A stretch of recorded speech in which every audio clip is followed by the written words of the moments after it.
आपण हा विजय संपादित केला, हे फार मोठं श्रेय ह्या कार्यकर्त्यांना जातं।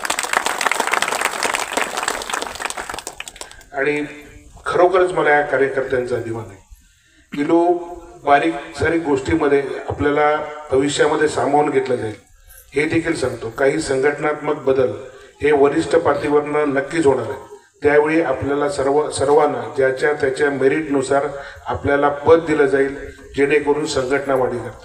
भविष्यात आपल्याला या मतदारसंघात असेल 100% शिवसेना दिसली पाहिजे।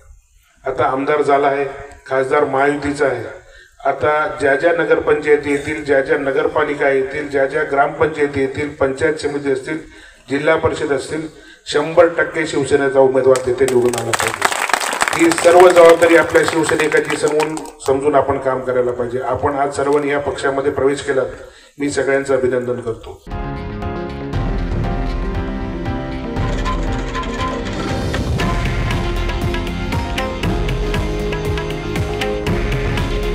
हे आहे देशातील नंबर 1 न्यूज नेटवर्क आणि आपण पाहत आहात TV9 मराठी। काळजी तुमची, हित महाराष्ट्राचं।